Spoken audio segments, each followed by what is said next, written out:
Question, who's a practitioner? Put your hands up if you're a practitioner. Ooh, I like learning practitioner, as in within an organisation as opposed to a technical. Okay, so there's a few. All right, so those are the guys you're going to come and talk to afterwards, Richard. Richard is a practitioner.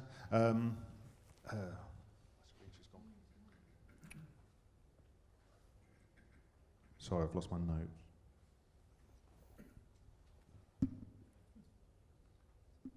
That's better. It's nothing like technology. Say again? Nothing like technology. Absolutely, yeah, we love technology. We're tracking that, by the way. Yeah, absolutely, yeah, obviously, yeah. Tracking every mistake, every error. Everything. Absolutely, yeah. So Richard, yeah, learning project manager at Fidelity International. So he has had a problem which he has used xApi to solve. Useful to look at from a case study perspective, because I think that's important. We need to see what it looks like in the real world. And Richard will go through that in a little bit more detail later. Before that, we've got Megan Torrance. Megan, CEO and founder of TorranceLearning. She's got over 25 years experience, which doesn't show, I have to say, Megan. You'd never believe 25 years experience in learning, design, deployment and consulting. And Megan's also got a particular passion, I know you yourself, around learning strategy, design, development and so on. So effectively we're going to have a couple of presentations, Megan first, then Richard, and then we'll have Q&A. Again, same rules around the Q&A. If I'm ever running these sessions, there's two rules. Firstly, I don't want to know how clever you are. So if you have a question, ask a question. Don't tell us what you know, okay? Sorry, but it is. We've all been in conference events. Yeah, I really like your slide. Have you thought about this? And don't try and dress up your knowledge as a question, okay? Secondly, make sure it's a question, yeah? Yeah, ask about your context, yeah? How would you do that in my context, yeah? Or my context is this, how would this work? And ask those questions, because those are the questions that matter, okay? If you just want to give feedback to them, fine, but wait till the end. You know, I know, yeah, Megan, Richard, you were great. Do that afterwards, yeah? Let's use the time for questions, okay? So, without further ado, Megan, over to you. Yep. I'm kind of laughing at the fact you said I have a particular passion. I tend to get up and wave my hands a lot, right? So it's interesting because Andrew started off with, is this a solution in search of a problem? I think we have a problem.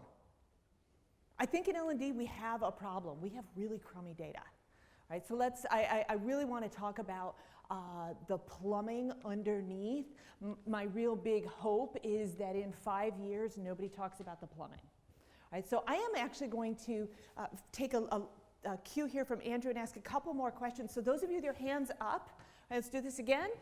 Right? So how many of you can keep your hand up if you can spell xApi? Sweet, more people can spell xApi than SCORM, usually, so we're in good company. Do you realize that's a joke that only works in places like this?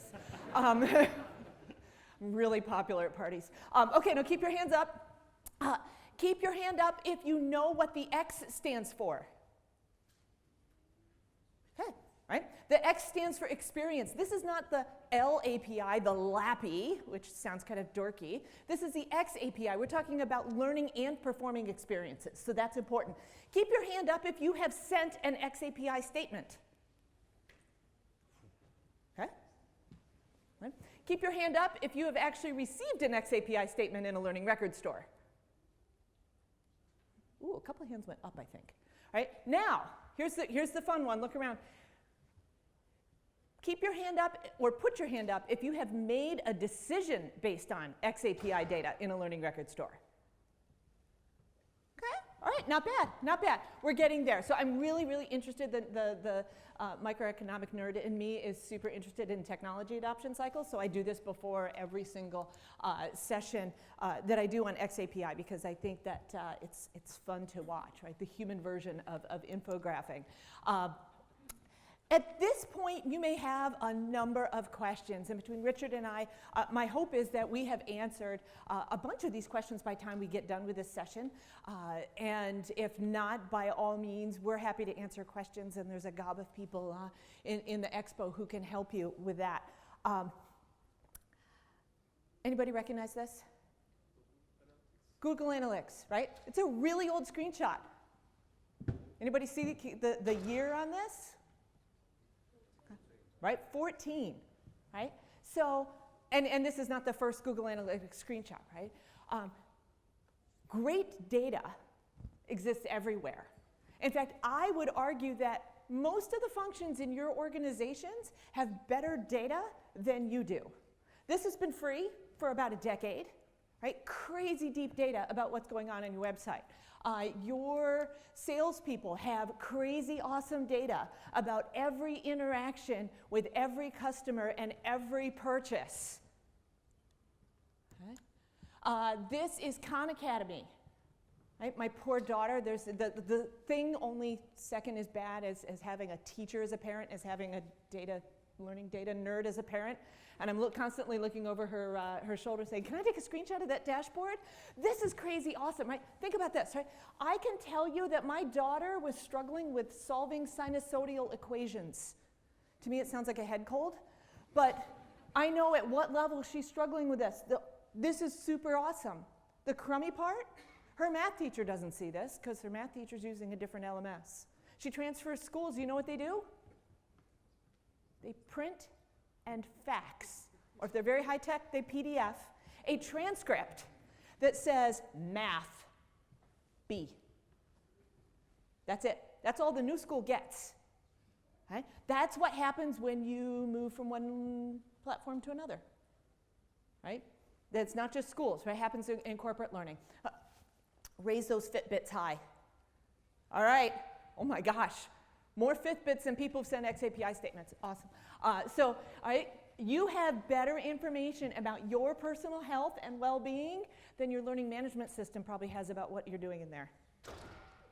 Okay? So when people tell me they can't make a business case for better learning data, I'm like, you can't be trying very hard. Right? We have a certain amount of learned helplessness in our organizations, right? So what is xApi, right? We talked about the X is experience, API is an agreement between two computer systems on how to talk to each other. If you're at the conference, you posted to your LinkedIn account, and you click the little LinkedIn plus Twitter, and it magically showed up in Twitter, and you weren't there, you can thank an API for that. Okay? xApi then is the way in which we have and will agree as an industry to send, store, and retrieve data about learning and performance. Right? This is how, or this is the underlying plumbing that will get us there. Now, a lot of people say, it's next generation SCORM, because that seems like next generation SCORM. Now, I'd like you to reach and grab your phone, and I'll tell you a little story. When I was growing up, there was a box on the wall in my kitchen, okay? And it had a big, long, squiggly cord, because we were fancy, we had a 16-foot cord. And if I wanted to talk to my friends, I see we are talking about this, I've been doing this for decades, right? If I wanted to talk to my friends, I had to be in my kitchen attached to my wall. And my friend had to be in her kitchen attached to her wall to send one mode of communication, sound. Right? Now, the cell phone that you just reached out and grabbed, right? It makes phone calls under duress. It takes pictures, it tracks your steps, you can play games on it. You can post about this session on it. Right? If you have a Samsung, you can actually get your pulse and your blood oxygen content with shocking accuracy. I've tested it. On your phone. So when people say, right, that xApi is the next generation of SCORM, that's like saying what you're holding in your hand is the next generation of what was on the wall in my kitchen, right? Your phone will do things with new apps that were invented after it was manufactured. So it's also future-proof. And when you go to buy a new one, you just transfer all your data. It's super easy. Okay, so I want you to think, right, a lot of folks think, oh, it's, you know, if we're okay with SCORM. Right? We can talk about that. But this is so much more than just SCORM. So SCORM was not bad for us. Okay, so before we bash that, right? SCORM allows an industry to have an interoperable standard by which we all communicate. Every single one of you can give me a SCORM package, I can put it in my learning management system, and it works. I can ditch my learning management system, I can get a new one, that SCORM will work. Right? That has allowed for a rich and interoperable marketplace with almost no barriers to entry. Okay? You, a laptop and about $1,200 worth of software can be in the e-learning industry. Okay? Now, this vocabulary is relatively limited. What this means is that I can run one report out of my LMS and get all the data that exists about everything on one report, which in part seems magical, and then you realize that the data that I get about learning and safety and sales and soft skills and onboarding should be different. They should be different. And instead, what I'm doing is I am reporting my LMS data. I am reporting my mobile performance support data.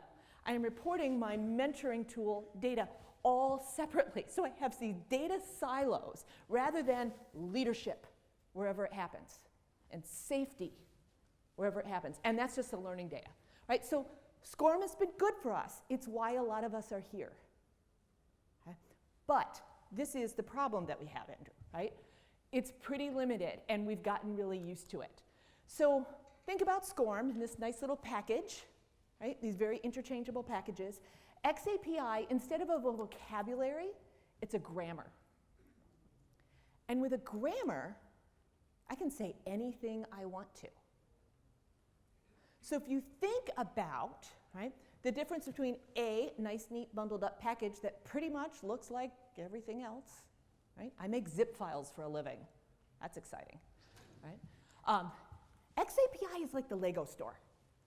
Think about it this way. You go into the Lego store, you can buy the Death Star kit, take it home and make it. Right? You can go to the Lego store and you can buy the Death Star kit and the Black Panther plane and the female astronauts, and then you can get the robotics kit. You can go and get third-party non-Lego brand bricks that interact, and you can borrow the 3D printer from your library, download open source plans for that, and make your own. And the reason that works is that there is an interoperable grammar of bumps and grooves by which everything agrees to play, and it all works together. Yes, sometimes when you take all those pieces and parts, in your process of making something unique and custom and wonderful for you, you end up with something that's kind of lumpy and ugly and bumpy. Okay? But it works for you. And it's interoperable, and you can take off one unit and add something else later on. That's pretty powerful stuff, right? A system of play. When we get into the xApi space, we have some new vocabulary words. So there you are, right? And those of you, my friends in the safety training space will realize there's a complete and utter lack of PPE here. I know, right? We've all built that compliance training stuff. Let's look at some new vocabulary we're going to learn here, right? So we have a learning record provider. It is whatever sends the data. Okay? In an e-learning and SCORM environment, what sends the data is my e-learning course. Right? And you can have an xApi course. But there's all sorts of other things. What would send data in your world? Right? What could you send data from that's not e-learning? Forms. Oh, forums, yes. Communication forums and forums. Video players. Simulators. Yes, smart cards on doors. I actually have a conference room door with a sensor on it, right? That for 6 years has been sending the world's most boring data stream. Open, close, open, close, open, close, right? So lots of things could send data. Machinery, heavy equipment, lab equipment, right? So I have my content, that's great, and I am using this pipette to drip, drip, drip, drip data. Okay, formatted in that grammar, right, into my beaker, which we'll call the Learning Record Store. The Learning Record Store is required for xApi. It is the database that receives, holds onto, and gives back, when you ask nicely, the data that you're dripping into it. Okay? And then I can add some other and legacy data and all my SCORM data, right? Somebody told me years ago, right, Megan, SCORM's not going to die for another decade. Right? Because you've got content. You can't possibly afford to rework all of your e-learning content now. Okay. Now, here's something magical about this little pipette that we're dropping in. Because not only can I drip, drip, drip, drip data in, I can stick that pipette in and suck data out. So I can reach in and see what other learning has been going on and change your learning experience. I can reach in and pull out your performance experience, right? And if you're already doing a bang-up job at something, why on earth would I waste your time training you about it again? Right? So we can be using this to not only store data, but personalize it and pull it back. Right? Or I'm using a piece of equipment, right? The parts I don't score well on the training, maybe I get blocked out from, and I don't get to use. So we have this vocabulary, and with this vocabulary, I can say all sorts of really interesting things. And you'll notice that these are things that are not just Megan completed a course, right? Megan had a pulse while watching this video, which is important, watching and the pulse, right? But I can do all sorts of things. Not only, right, am I tracking what's happening, I'm tracking some context around this. So while xApi will require that you use the proper grammar, and actually that beaker, that learning record store, will reject whatever doesn't have proper grammar. But you can have a beautiful run-on sentence and capture all sorts of really interesting stuff. Because if I want to go in and look at what is instructor Tim doing? How do instructor Tim's people rate? Right? What about runway 2? I can start getting really interesting data back out. I can also, right, be grabbing textual data that I can then further analyze. Right? So I have a deeper level of understanding. I can get both qualitative and quantitative out of this. And suddenly, right, suddenly this solution starts finding a lot of problems we can solve. Right? If I can be tracking all this. So this is what it looks like. So, right, xApi has both a human-readable and a machine-readable version. I don't know where all the colons and brackets go myself. You don't need to know where all the colons and brackets go. You have people who know where all the colons and brackets go. So what can you do with xApi? All sorts of things.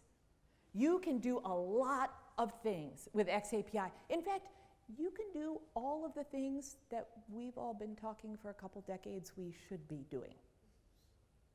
And it's really hard because we don't have an interoperable marketplace where we have the data that's normalized to be able to make this easy without bringing in a lot of geeks. Now, I would be committing malpractice. Richard, this is the slide I told you about, right? I would be committing malpractice if I didn't say, right, you can do all of this. You have been able to do all of this for about a decade with straight up web technology. Okay? None of these things has been outside of our capability, but to do it, we have had to build a black box that's then harder to get more things in. So you may own a piece of black box technology that rocks. It's awesome, it's smart, it's personalized, it's adaptive, it does all sorts of wonderful things. You try to add something from another vendor to it, and it doesn't work, right? Because it's got its own internal data model, not a shared data model. Right? The shared data model is what allows you as consumers to plug and play. Would you buy a phone that didn't have an app marketplace? It kind of defeats the purpose. I mean, only if you wanted to make actual phone calls. Right? So I wrote a report with the e-learning guild this summer about the state of xApi adoption. So it's not just the raising the hands in all my conference sessions that I do. I was really interested about where are we, because xApi as a specification has been released for almost 7 years. I'm looking at my geeks, my fellow geeks in the room. 7 years. And you'd think there'd be more of you saying, yes, we're doing it. We wouldn't have to have an intro session here. Just like, right, any proper technology adoption cycle, it's taken a while. SCORM took a while too. Right? Facebook took a while. Amazon used to actually sell just books. Right? So these things take a while. We are currently in this 45% of people that we asked who are interested but not yet using it. Okay? You are in the, by the way, you are either in the blue or in that tall red of interested but not yet using it. Okay? And 60% of these people are saying that they're looking at trying it out in the next year, doing something. Richard's a little bit further to the left than the average bear. Well, I'm there. All right, so let's talk about getting started. Right? And I'll give you a couple more nuts and bolts, and then I'm going to turn it over to the case study that you're actually here to listen to. So first you have to figure out, first you have to figure out what you're doing, make a plan, all that. Wonderful stuff. From a nuts and bolts perspective, first you have to actually send data. Okay? Raise your hand if you have the ability to publish e-learning on your laptop right now. Awesome. I would bet good money that 98% of you have the ability to publish an xApi package already. You do not have to spend money to send that data, right? I'm not saying it's great data, but you have the ability to send xApi data. Okay? You can get your product vendors. I fully recommend, right, it's kind of like I think why I'm toward the end of the conference, so I don't bother too many of the vendors out there. Go walk up and down those aisles. If there's something that you see that's really interesting, you ask them, hey, can you send xApi data? Or hey, can you ingest xApi data? Okay? Have that question, right? So start asking them. There are aggregators that will assemble things to create xApi learning pathways from things that don't natively send data. You can write some custom code. Software developers do not think that this is boring or interesting, right? It's like, all right, you want your data that way? Okay. Right? It's pretty well laid out and easy for them. And you can be importing from business data, right, in batch, right? So, by the way, this is one of 4 incredibly dangerous slides I will show you because it's always changing. And the group on here, some of them do awesome, some of them do okay. I'm not going to do a whole lot of evaluation here because this is about as risky as I get in the world, right? Out of the box, your authoring tools are generally able to send some xApi data, right? Which means you could start today. Okay? With a little bit of JavaScript, a little bit of programming, some extra tools, you can actually be sending some interesting data. And all of a sudden, we can see what happens inside an e-learning course, right? For bonus points, you can be sending SCORM to make your LMS happy and xApi to get interesting data. Right? You can level up there. There's a great article written in Learning Solutions Magazine that goes through the top 6 standard tools and everything they send at launch, at page view, at question answer, at completion. It's pretty awesome, right? Out of the box. And then because I was very frustrated with people who were getting crummy data out of their e-learning, my team built xApi so that we can write some of the JavaScript for you. But look at this, right? If I've got a straight up e-learning course, most of the time in SCORM or published out of the box, all I get is viewed. And if you go and look at your SCORM viewer in your LMS, you'll see that I looked at page 4. Okay? But wouldn't it be great to know how many of these things I listened to? What answers did I select? Were they the correct answers? From an engagement perspective, did I listen to all 6 or did I just do 1? Okay? We can't get this information today. That's a problem. Right? Why are we building all this fancy stuff if we don't know if anybody uses it? Okay? Oh, does anybody click the hint? Right? I can tell you how many people clicked the hint on this page. Okay? Right? Here's how would you coach Mike? Okay, with SCORM I can figure out how we answered the question. I don't know with SCORM if you listened. Did you pause? Did you come back? How many times did you listen? I can get that information with xApi. But even better, right? If we ask, how would you coach Mike? Put some thought into this. I can tell you for the 180 some odd people who took this course, all but 3 actually entered information here. Like, you guys obviously don't know how e-learning is made because otherwise we can't tell you whether or not you've done this. I was able to ask the client, do you want to know the 3 people who just sent ASDF, right? Just kind of wiggled their fingers on the keyboards as much. And actually the client said no. Like, but I know who they are. I know. I also know the 5 or 6 people who, after we gave them the expert's answer, went back in and updated, right? Those are the people who are engaged in your content, right? That's stuff I'd want to know. You can get xApi data of varying sorts from a bunch of different providers. I've left a lot of white space on this slide. I expect it to fill out. I expect there to be some holes in there right now. This is a space that is moving and the slide that is changing the most often, right? I can make a learning path with xApi apps and grab all this stuff that out of the box doesn't send xApi data because they don't really care about the learning space. They're doing something else, right? But we in the learning space care. That's useful stuff. Right? I get the Survey Gizmo, right? Sends xApi data. I switched off and switched to Survey Gizmo because I wanted all my data to come in as xApi, right? So lots and lots of places I can get data. That's not the problem. right? Then I have a challenge of where does it actually go? You have some options, right? The learning record store. I'll tell you a dirty secret. A few years ago, right? Oh, who loves your LMS? Okay, so, right, right, again, another joke that doesn't work outside of rooms like this. So a lot of people, right, don't express openly a lot of love for their LMS. So the LRS comes along, and that sounds really, really awesome, right? I get to replace my LMS. The LRS is not an LMS. They're two different things. Over time, I think the two will start to merge. But there is a learning record store, right? It's the database that you need to hold your xApi data. And there's a few different models for how we set up and work with a learning record store. Okay? You can, by the way, build your own.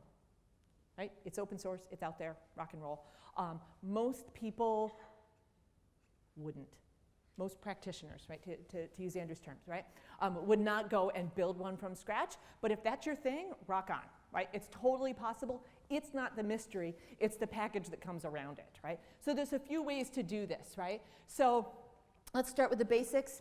Your LMS today, right, does more than this. If your LMS today did just this, right, that's not a commercially viable LMS. So LMSs do all sorts of things, right, working around this core of generally SCORM, okay, in a corporate environment. What we're going to do with xApi then, there's an integrated model by which I just slip in a learning record store and it sticks inside. So if people who never want to ever have to worry about infrastructure, you get one of these, right? You're going to need one anyways. However, this is a slow-moving boat. As an industry, as well as an individual piece of software, right, this is a slower moving boat than most of us who come to conferences like this and come to sessions like this are willing to put up with. So a lot of people, well, sorry, some people are doing this, where every single line connected here is an xApi line. That's a lot more management than I want to take on, right? This is a lot more. So this is the model I see people doing most often. They have a learning management system. That's their great big cruise ship. It is moving along. It is hard to change. I can today go out and get something light, fast, powerful, hook up all my cool things to it without rocking the boat, which from an innovation model is a kind of a nice way to go. Right? I'm not breaking what works well enough now, right? But I'm moving fast on the things that need to move fast. Right? That was another graphic that kind of went haywire on me. On the left side and largely cut off is a learning management system that was doing SCORM. We then had a learning record store for a project that we were hooking up some interesting outside tools, some inside tools, and some things that were sitting on the intranet, all of which were talking to the learning record store. So if I want to know, right, instead of my data silos, if I want to know who went through this sales program, a multifaceted sales program, I could go to the learning record store and see that experience and that pathway and how people performed. Right? I'm going to hook the entire thing up to my organization's BI, data lake, data warehouse. They can rock and roll. Right? Why would I do this? Right? Why would I have a learning record store if I have a data warehouse and a really strong BI tool? Because that data warehouse and those really strong BI tools are really awesome at analytics and visualizations, less awesome at giving your data back to your learning tools. Your learning tools, right, that dropper knows how to drop data in and suck data back out, right, and be able to manage, right? So I have my learning data, and then I'm managing and grouping that with the rest of my business data. Right? More dangerous slides, but allow you to go shopping. Okay. There are a number of learning record stores. A conformant learning record store, and there is a test for this, a conformant learning record store, right, should handle your data all the same ways. Okay. And then what you're looking at when you are shopping is what can I do with that data? Right? There are some really powerful, amazing visualization tools. Right? There's some pathing tools, there's different things. So you need to come into it looking at what do I want to do with my data? There are a small number of LMSs that have an integrated learning record store that works the way a learning record store should work. Right? So this is conformance test. Okay. There are a number of LMSs that offer a degree of xApi support that is somewhat less than full conformance, right? So it doesn't do all the things that you may want it to do, but it will launch e-learning from the LMS and record that. If you think about xApi, and the whole point is we said we wanted to capture data from forums, and we wanted to capture data from videos, and we wanted to capture data from simulations, and all these, oh, and the business, right? And all these things that live outside of the LMS, right? I have a limited capability if I'm only capturing xApi data on things that live inside the LMS. So my suggestion to you is ask questions. Ask a lot of questions when you go shopping, right? There are systems that will send, right, learning experience systems that will send data to your LRS. Again, ask what data they send. Make sure that's the kind of depth that you want. Push them for more, right? If you are in that large red bar of 45% of people who are basically leading the mass, right? That's where the wave is breaking, right? That's the exciting part. You have a lot of power at this point to get what you need from vendors. Now, we've talked a lot. I've talked a lot. I tend to do that. I've talked a lot about the learning ecosystem, right? And yet we said at the beginning that this is xApi, the learning and performance ecosystem, not the LAPI, the learning ecosystem, right? So we need to keep in mind that as much as we talk about the learning ecosystem, there's really interesting data in the rest of your business. Your people don't show up to work to learn. Your people show up to work, right? So there is performance data that can be used, right, to improve the learning experience, to evaluate the learning experience, to find out which learning experiences work and which don't, right? So connect in with these things, right? And choose some selected data sources from outside your organization. You know where they are and what's relevant to your organization. But don't just, right? It's easy to get very, very wrapped around the learning ecosystem because it's what we have budget and control over, right? Or the closest thing to budget and control that we have. Okay? But the reason why we exist is to make the rest of the organization function. So let's make sure we get some of that data involved as well. And once we have that data, right, the question is what do we do with it, which is where Richard is going to go in about 3 minutes, right? But what do we do with it, right? We can do, bullet number 1, I call this the extreme navel gazing. We can do a lot about looking at what happens inside a learning experience, right, if we want to. We can then look at it a lot. We can make a lot of visualizations, right? We can personalize the pathway and give you personal data back about what you're doing. Right? We then start, right, recommending, and then where I think what's very, very interesting is using that to trigger business actions, right? And using this as the rules engine for those business decisions. So with that, I'm going to turn over the magic clicker to Richard. Actually, I'm going to turn more than the magic clicker over. The magic of the Alt-Tab.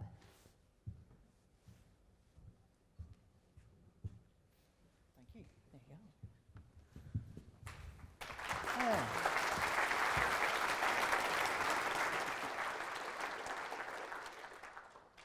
So I've learned quite a lot in the past 2 days. I learned a lot from that presentation, which was helpful, because I am not an xApi expert. I just kind of fiddle about with it and hope that somebody tells me I'm doing the right thing. Most important thing I've learned is when you think you have a good picture of yourself, it suddenly doesn't become a good picture of yourself when it's on a massive screen. So we're just going to get rid of that one. So what I wanted to talk about really is our experience of using Experience API. That was terrible. And the fact that we kind of just had a bit of a play. So I was in the perfect position, which is great.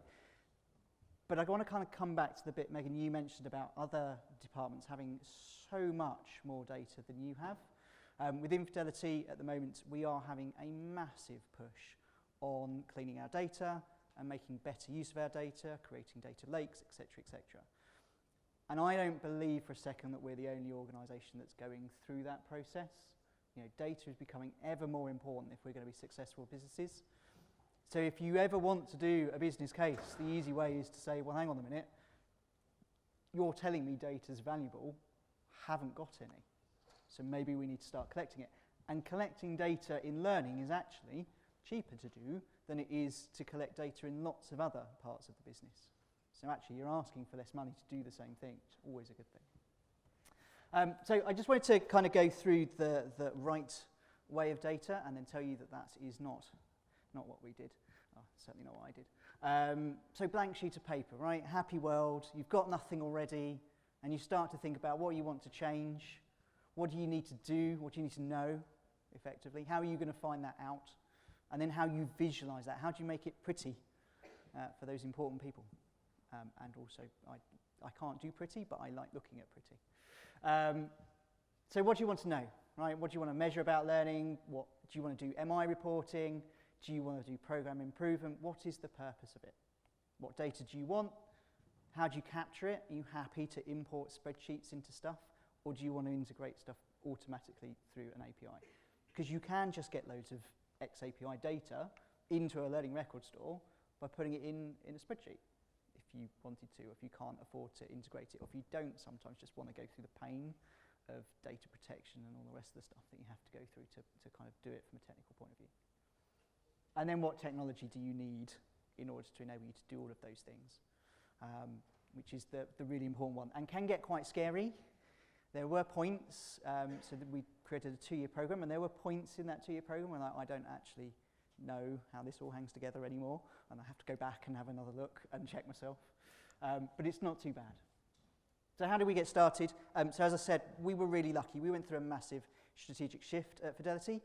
So when I joined 5 years ago, we were very much an asset management firm. And we're going to do a little hands-up experiment here, because I quite like this too, it's easy. Hands up everybody who wants to work for an asset management firm.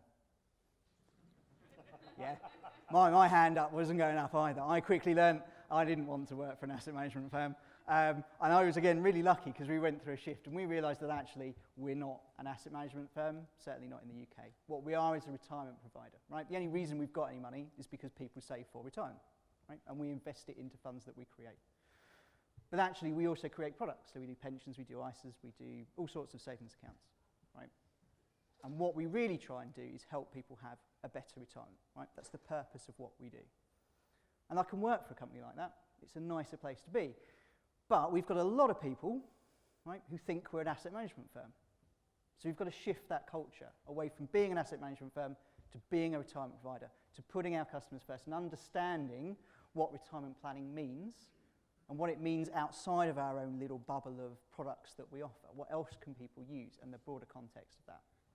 So we had a cultural issue that we needed to shift, and we had a massive skills issue that we needed to build upon because people didn't have the skill set to take us into that retirement space properly because we kind of played at it a bit. That way? Yes. Okay, so how did we kind of get started? Like every organisation, pretty much that isn't a startup, we had constraints. The first one is around existing technology. We had a learning management system which says there doesn't have xApi capability. It's not quite right. Our version of it doesn't because we didn't invest in it properly. And that's a whole different political ballgame I won't get into right now. We had existing e-learning content, which we hadn't, or licenses, which we hadn't invested in properly, and nobody knew how to use, which was interesting. And we have limited learning specialists across our organisation. So to give context for this, this was a programme across 3 countries for 5,500 people, and the learning person developing it was just me, which was fun, which is why it took 2 years. But what were our opportunities? We actually had some dedicated funding, which was lovely.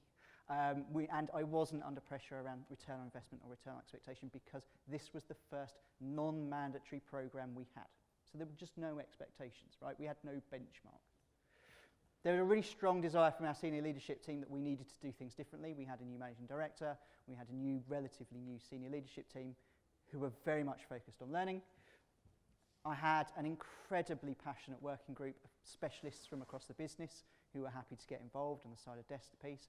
And there are a couple of people here from the vendors that helped us build what we built and probably agree that some of the meetings were passionate. And we had a really honest learning partner to go along with this, which I would say is critical. It kind of almost doesn't matter who your learning partner is, but they have to be honest with you. And it's taken a little while for them to kind of drop the diplomatic honesty. So now we have quite blunt honesty, but that's good. It's quite I like. So what we built very quickly, so you got some context. It was a 3-level program of different difficulties, 6 modules in each level, effectively, a total of about 10 or 11 hours worth of learning. We put a front end over our learning management system, which we built in Sharepoint. And the reason that we did that is because we wanted to tell a story. That was really important to us. We didn't just want structured content. So we wanted to be able to tell the story. We created a family. We wanted to give some background to that family, et cetera, et cetera. We had animations. We integrated our Sharepoint functionality into our learning management system. So when you did complete content in the learning management system, the Sharepoint would update, so the colours around the little blue circles, so that you could see your progress within that Sharepoint. There was no need to go to the LMS to do that. We purchased a new e-learning authoring tool, which had kind of a learning record store within it, effectively, so it would capture those xApi statements for us, because as I said, our LMS wasn't capturing those xApi statements, so the e-learning tool was creating them, but they kind of weren't going anywhere. So we purchased one that had that built in. We got some learning analytics capability and a new learning record store in place. And we also built an email application and a kind of badging system, which I shall explain later. Okay. But we didn't know we were going to do that at the beginning. So our journey with data was curious.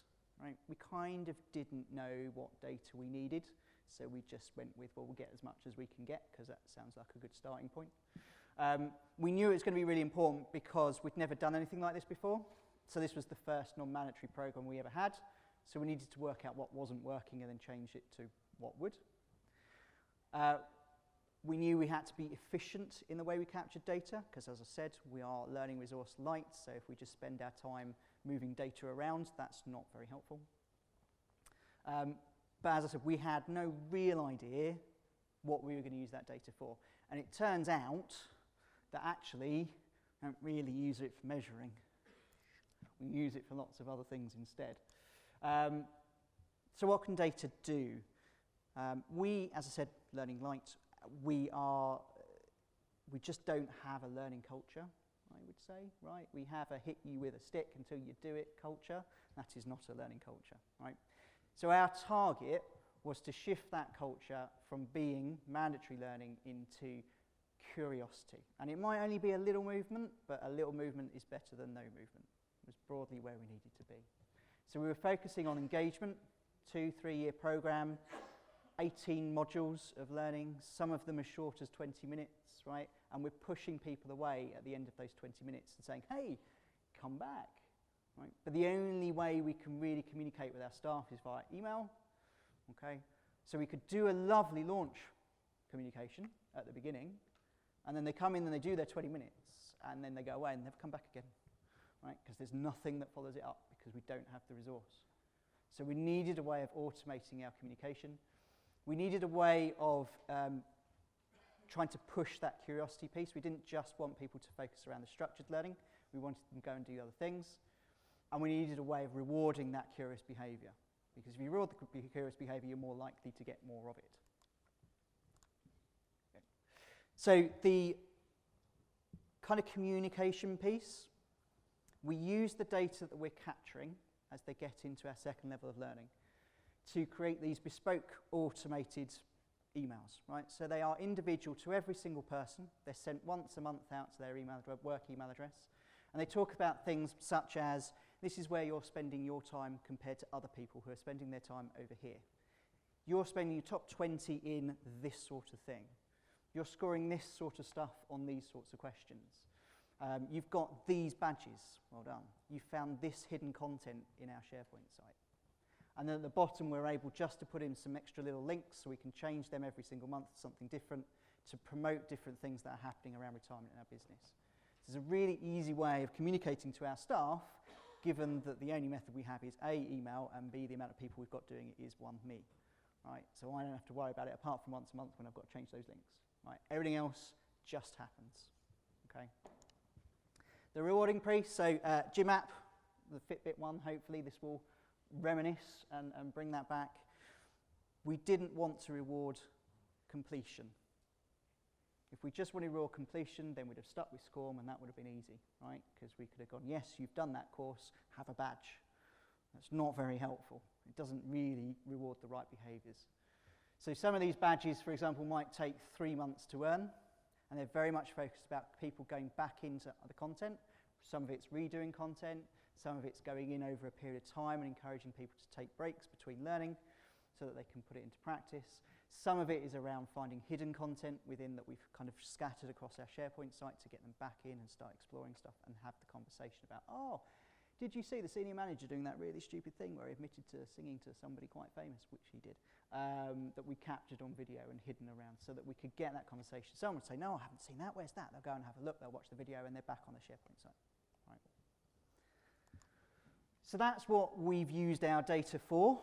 Right, from a behavioural point of view, to try and drive behaviours, right, and to drive engagement. What we use to do it, so we've got our users on the bottom left. I will say, Leo have made these pretty for me, bless them, because as I said, I don't do pretty. I can do all of the stuff in PowerPoint, and then it just turns into a mess. And I don't understand how that's happened. So yes, we have our Sharepoint front end that sits over Cornerstone, and they're integrated together. Gomo, which is the authoring tool we've used, sends data into Cornerstone so that people can see they've completed it, which sends it into Sharepoint. Lovely. Cornerstone sends data into Watershed, and that is broadly the completion data, and then the hierarchy data, right? So who reports into who, so that we can report, if we want to, at some point, for individual line managers. Gomo also sends its xApi statements into the LRS for us. And then the Django app in the middle is the bit that creates those emails for us. Okay? So that does that automated, personalised email comms. But the only reason it can do any of that is because it's getting that data feed straight back out of the LRS to send that information. Okay? So it looks scary, but actually we already had Sharepoint, we already had Cornerstone. Most of you already have some form of e-learning tool that you can author with, right? If it does xApi, you don't need a new one of those. So the only addition in reality is Watershed and a Django app. So a learning record store and a bespoke Django app, which actually wasn't that expensive to build. And then you can do all of that really easily. And you can focus on behaviour change and curiosity and engagement. And you can release your time from doing marketing because you don't need to do it anymore. Right. I spoke briefly about improving the program. So we got some really interesting data about the program out, and it's changed quite considerably some of the stuff that we had, to the point that we had to have a little bit of a pause, have a rethink, and come back. But that's good, because otherwise we'd have just cracked on if we just had SCORM. So this is the first level that we've got, effectively, and these 3 levels have kind of been broken down into separate programs. So on the far left, you've got the number of people that have actually started it, so they've clicked on a screen somewhere in one of those modules. The number of people that have completed all 6 of them is underneath that. The time to complete, which I love, is underneath that. It's 20 days. That is fantastic. Each one of these is 20 minutes. That's an hour and a half of learning. It's taking them 20 days to do it, and I'm really happy about that, right? Because that is not the normal way. The normal behaviour is sit, click, click, click, click, click, click, click, click, click, right? And we haven't stopped them from doing that. There's no timings, there's no tests, there's no assessments. So if they wanted to, they could do all 6 of those in about 5 minutes. But they're taking 20 days, and that is fantastic, because they're going away and they're coming back again. So the people that started the first one, 72, I'm going to round up, completed it. And then we get a bit of a drop, so down about 14% into the second one. So we can see that people come in, they do it, but they don't all come back. Actually a 14% drop off, I can take that for a first kind of shift. And then moving from the second one into the last one, the drop off's about 8%. So that's really positive news for us. It's something that I can sit, if I need to, in front of our board and go, hey, look, it's working, right? We're shifting the needle. This is different stuff. This is the second one, right? This is the scary one. So this is the second level. And immediately, people enrolled, a lot less. Okay, I can deal with that. It is a smaller population that we're targeting with the skill set difference, so okay. 55% kind of started it and kind of got through, and then we dropped quite a lot, down to nobody finishing, even engaging in the last one, right? It's pretty scary. So how have we lost 573 engaged learners almost immediately? What's going on, right? So we dug a little bit deeper into the data, and we were able to start looking at the assessments. So in our second level, we have knowledge checks, I think we've called them, which is a nice way of a test, right? We had a pass and a fail, and the pass rate was really high. 90% was the pass rate. But that was pretty demanding, and we kind of set that because what we say is our quality score is 95%. So we're like, well, how can you have like a 70% pass rate on the assessment and then go, but you need to get 95% of your work right? God, it doesn't fit. So we didn't go down to question level, but we just looked at, over time, if we look at the very first, that Savings Landscape Foundation, the people that have come in, how many of them have completed it versus passed it? Almost 170 completions and 20 people passed. I think maybe that's where the problem might be. And I will say very clearly, right, data does not always give you all the context. Right? Data is not a replacement for going and having a conversation. What it does do is help you find the people to go and have the conversation with and prompt you to go and have the conversation. So that's what we did. Went and had the conversation. And I went, I can't pass it. I've taken it like 5 times and I can't pass it. Okay, that's interesting. Why can't you pass it? Sat down, had a conversation. And actually, that first module is quite subjective. Right? It's all about how a customer might feel, what might they do, or how might they react, etc., etc. It's not as simple as factual information. So we all went back and we had a little sit down and we thought, actually, what do we do about this? We could change all of the content, right, so that it was clearer if that was the problem. But actually the content wasn't the problem. Maybe it's the questions. So the question's too hard. No, the questions weren't too hard, right? The problem was we had gone with the wrong end of the stick by making this a pass or a fail. Right? The purpose of what we're trying to achieve is to engage people in learning and get them to be curious, and what we're doing is putting them off. Right? We're not testing them for their knowledge. That's not the purpose. If we want to do that, we can do that separately. So what we've agreed to do is to remove the pass-fail. We're keeping all of the questions, okay, but we're removing the pass and the fail. We're giving immediate feedback so they become learning questions rather than assessments. All of that data is still getting captured in the background, and we're pushing that data to the respective business area so that if they can, oh, hang on, we've got a particular problem around a particular area, they can go and do their own piece around it. But the program, the project was there to engage people in learning and get them to be curious. So we've removed that barrier that will hopefully then enable them to do a piece, get some understanding from the learning questions, move on, do the next one, and it doesn't act as something that stops them from engaging with the rest of the program, seeing the rest of the content. Because despite the fact that you could work, you don't have to pass the assessment. Right? There's no requirement for you to pass the assessment. You could go straight on to that next module. It's fine. But people won't because they didn't pass. Right? Their behaviour was, no, I haven't passed, so I'm not going to go and do that one. So, but you can. Oh, no, I can, but I haven't passed. There's this kind of mental block stopping them from moving on. So the one thing I will say about MI is I'm not being asked for it right now. I will get asked for it at some point. And I absolutely hate producing MI reports. Right? I'm crap at Excel. I'm pretty crap at PowerPoint, as we will have already discovered. Right? It's not my skill set. So turning an Excel table into a chart to put into a PowerPoint is like my worst nightmare. And I get so angry. Oh, the words. But I have data. That's the most important thing, right? So if somebody asks me to justify what we're doing, I can justify what we're doing. Right? I don't want to, but I can. But importantly, I can now automate it. Right? So we are creating a SharePoint site. Okay? I'm sticking all of my data on there. It's live reports. People can go in that and they can look at what their team's doing. So nobody ever has to come to me and go, could you present a PowerPoint presentation? No, I can't. Just click on that link. See you later. I'm not interested. I've got more important things to do, like create new stuff. And then go downstairs and have a look at all the flashy new tech. And if you were in the conference this morning, decide that I need to go and have a cold shower and sleep. It's very exciting stuff. But yeah, if anything that can make my life easier, I'm all on board for that. So the key thing that I really want you to take from this is this bit on the side, right? It's really good to have a plan. It's really good to sit down and think about stuff. And at Fidelity, we do that really well. It's the bit of actually doing something we tend to not do very well, right? So don't let your plan get in the way of just starting, because it's probably not as expensive as you think it is, and it's certainly not as difficult as you think it is, because I am in no way a techie person, as some of my providers will tell you. Data is way more powerful than just, it should have a just in there, than just MI. It's way more powerful than just MI. It enables you to add to your learning suite of changing behaviour. It enables you to reward behaviour change. You can't do that otherwise. And you can do it without changing everything you have.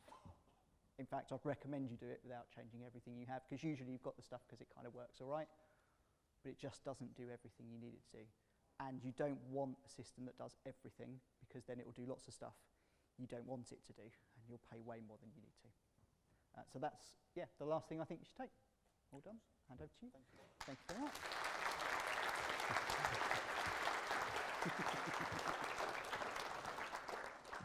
So I've been taking copious notes, and if you haven't got any questions, I've got half a dozen here that I'm happy to go through.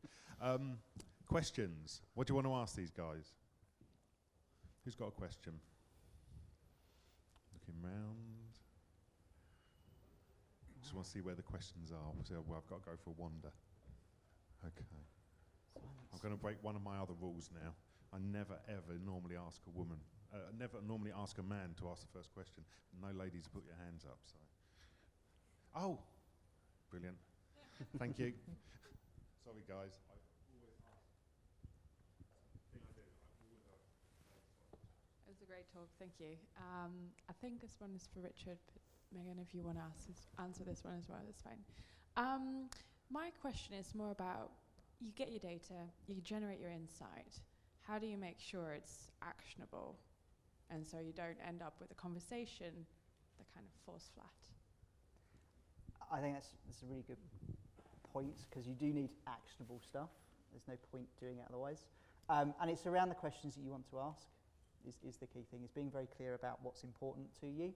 So we knew that curiosity and engagement was key for us, but we didn't know the data we wanted, right? That's why we've got such a wide net. But as long as you stay true to knowing that curiosity and engagement was key, we're able to then ask the question of, hang on, are people engaged, are people curious, are people doing things? And hang on, I see this massive drop-off, and then you can start asking more questions.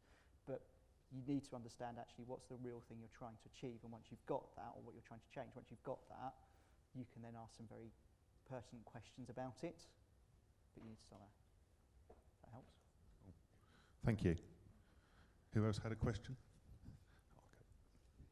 I hate to be a devil's advocate, but I noticed that all your data that you were pulling out there was how many people have completed it, did they pass it, what was their score? Yep. Is that not just SCORM data? It is, and it's the ones that I've chosen to show. I could show you what questions were hard, what questions were easy, what they answered, what the right answer was, what they wrote in a box. But as I said, that's kind of not what we were looking at. What we were looking at is what's driving curiosity. So from an MI perspective, yeah, we are kind of at a SCORM thing. We don't want to be there, but that was the most important thing, is we've got a massive block and we need to fix it. So we kind of got to start again.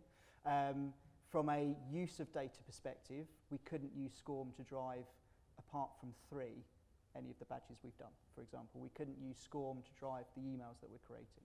So we would have no kind of communication method, so it'd be really hard to get people back in, and we wouldn't have a reward method for the behaviours we want to see. So that's kind of where we're using the xApi data. It's less about, for right now, it's less about the measurement, it's more about the actual behavioural change. So that leads into a question that I've actually got for you, Megan, which I think is follow on from that, which is, it seems as if lots of the relevant data is going to have to capture people data, facilities data, ops data, and so on. How many shared data models are L&D going to have to work with? Because we might have our own, but that's an awful lot of potential data models we might have to work around.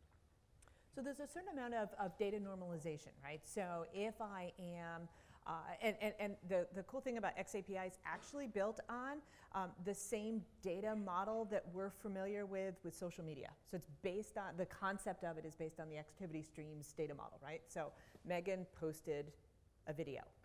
Megan liked a comment, those kinds of things. So that same grammar is used by a variety of different structures. So the actor, verb, object is not actually that different from what happens in other systems. So you take the relevant business and other data that you want and put it into your LRS, and then all those tools can talk to each other. Just thinking the conversations I'd had to have with our facilities and IT, and government IT isn't the easiest to work with. So people nodding, yeah, we know, been there. Hi, I heard that you talked about the tools, you talked about the platforms, I talked about a lot of things, but I didn't hear who did it, how many people were involved, and what skill sets were needed. I guess you were a one-man army, but you had some artillery support or Luftwaffe taking care of some things, yeah? Yeah, so, and that's really true. So yeah, and it's about the partnerships. So I kind of didn't want to mention it because it didn't want to come across as salesy, but we ended up using LTG for most things. So Leo were the organisation that built the bespoke content, did the videos, the animations. Watershed is our learning record store. Gomo is our authoring tool. So they're all part of the same family. Partly that's because it makes life really easy because they just talk to each other straight away, so you don't have to worry about it. And then internally, you're right, so we had one learning person, which was me, but there is no way we couldn't have done it without forming a small passionate group. So there was 9 of us in total over 2 years that built what we built, and none of us had any kind of data technical skill sets. Our skill sets were either in the products that they had and that sort of stuff, around the products, regulations, those sorts of things. Mine was in the learning element, and then everything else was outsourced to our partners because we just didn't have it in-house. Again, I was going to follow up. I was going to say Yeah, to you, what are the skills? Yeah, if I could jump out. I mean, the organizations that come to me, the ones I know who are going to be really successful, the L&D team comes and brings IT and brings the first functional group that wants it, right? And so when those 3 come to the table and say, we need to be doing something different, that's a successful project, right? It's harder. It's not impossible. It's harder when it's the L&D team that comes to me and says, help me make the case to everybody else. Right? And often, we had a great project where the sales team came, wanted a learning program, fabulous program, did all the right things, but without enough data.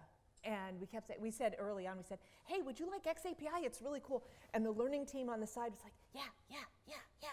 And the sales side said, nah, we don't need that. Huh? They then started saying, well, can my pre-training self-diagnostic talk to the training? And can I understand what managers are doing in the post-conversations and get that back? And I said, oh, I'm thinking xApi. I said, oh, would you like the enhanced data package? Oh, we would like enhanced data. Right? The L&D team was like, yes, we finally get this, right? But that's the conversations. Yeah, the language we use. Yeah, absolutely. Probably got time maybe for one more. Hi, just a quick one. Can you give us a sense of what the integration is like with something that's not already xApi compatible? So, for example, a CRM like Salesforce, and how many coders would we need to involve in translating something out of the back of a CRM into an xApi statement? Is there a widget for that? There will always be more widgets for that. And the way to get the widget to that is to ask Salesforce. Can I have the widget to that? No. The more of you that keep asking, the more that will be. I'll just chuck in, I think Salesforce does have it. Do they? Yeah, which is handy, because I hope they do, because we're planning on putting it in, so. Okay, so I said I thought xApi was the solution looking for a problem. I've just realised, listening to you guys, that one of the problems I've got, actually, xApi would probably help. If nothing else, we've convinced one person. Absolutely. Yeah. At least to go and think. Totally worth the flight, Megan, you're fine. At least to go and think about it. And that's having seen your slides beforehand, so I got a lot from it. I hope you all got a lot from that session as well. If we can please say thank you to Megan and Richard.